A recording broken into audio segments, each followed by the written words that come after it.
Hi guys, welcome back to my channel. A lot of you guys have DM'd me about the new Pagani Utopia and also the Ferrari SUV. Am I getting it? Am I not getting it? So today I'm going to tell you why or why not I'm getting each one of those cars. So let's start off with the Pagani Utopia. They're making 99 at $2.5 million a piece. Not bad, still limited production like the Huayra. The 2.5 million is pretty reasonable given some of these other hypercars that are coming out. They're close to 4 million a piece. Now V12 naturally aspired engine, love it. And get this, it comes with an option to get it in manual gearbox. 800 plus horsepower, manual gearbox, V12 is screaming down the street. Wow. And you know Paganis sound awesome. Sound of that 12 cylinder, it's like nothing else.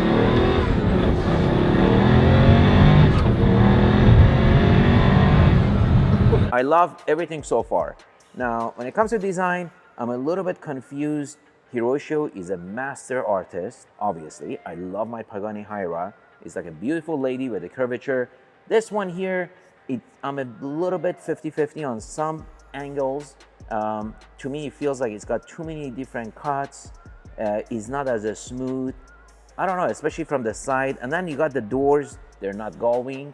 They're more like a butterfly. And I love the door system on my Pagani Huayra, the gull-wing, when you open it up. I think it just from the front and rear side in every angle looks amazing. This car here, when the doors are open, I don't know, it just looks a little weird to me. It loses that Pagani touch, in my opinion. When you go to inside of the car, to me it feels like the analog radio and digital radio mixed in. It is cool, but I'm not so sure it's modernizing my Pagani Huayra, which is 8 years old. It looks like it's actually dating it. I don't know if that was his intention, but it still looks pretty darn badass. When it comes to the rear, I love the brake lights. Those are really cool, very Art Deco, kind of like Ford GT, classic. Exhaust, what's not to love? I love the 4-pipe exhaust. I love the wheels, very retro, very cool, modern. I don't know about the wing. I'm a little bit torn on the wing. That wing must be active, right? I don't know. I get confused when I look at this car. I love it, and some things I don't like about it. And honestly, generally, this is the first time I'm taking a close look at it. Of course, I've seen it online, on my phone, on Instagram, but looking at the details on an iPad, inside the car, outside the car, I am sure every 99 of them is gonna be sold. So I have no doubt on that. And I'm still deciding whether I want to buy it or not, to be frank, because that V12 naturally aspired manual gearbox with the exhaust of a Pagani, I don't know, that combination is hard to say no. And of course, it's hard to find because all the other hypercars that are coming out are either hybrid or full electric.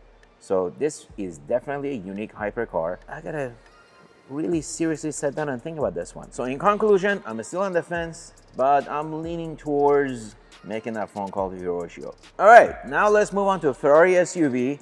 From the side, it looks like a FF, beefed up, raised, and it looks so small.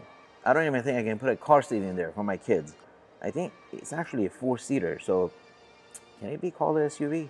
I don't know. Let's talk about performance, right?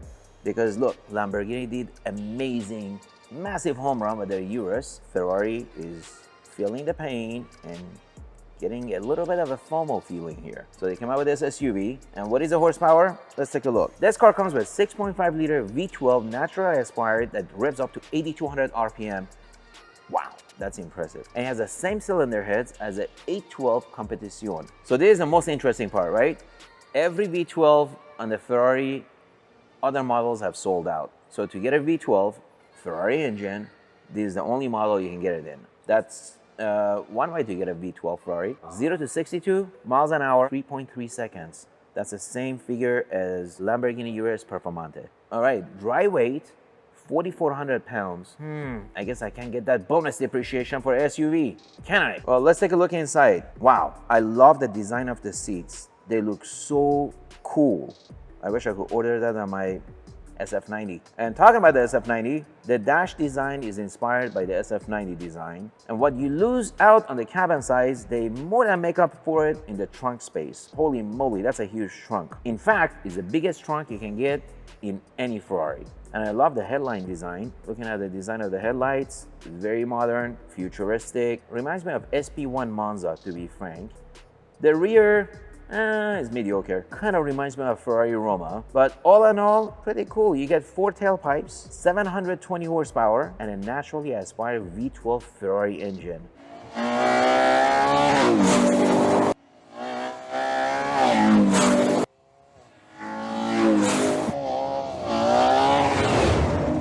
Let's talk about the price. We don't have that info yet. They haven't announced it.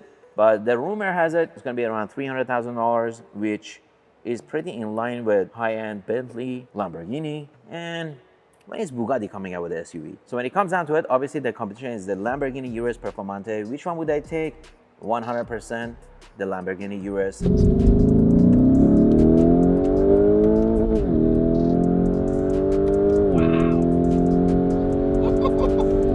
Wow. I just like the interior design of it, all the console, the buttons, everything, just the body design. To me, it screams fast and furious. Well, who knows? If I drive the car, maybe I change my mind. So Ferrari, if you're listening, ship one over. To sum it up, am I gonna get one? Yes, no. I already ordered a AMG SUV, so I'm gonna just have to wait and see how this car drives, and I'll get back to you guys on that. All right, well, I hope you guys enjoyed this video. Be safe, be well. Make sure you subscribe, like the video, and see you guys next week. So I sold this for $40.7 million 2 years ago. So I made about close to $12 million. Residential investors work longer hours for lower returns compared to commercial real estate investors.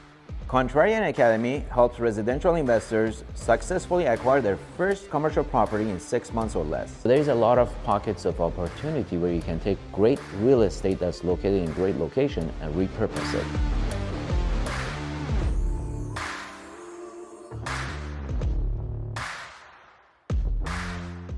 While one state, for example, Houston, that's heavily invested in oil and gas industry, is experiencing a recession, you may have another state like California experiencing the economic boom. You don't really have to wait for a global economic recession to jump out and invest your money and buy real estate. Apply now by clicking the link below.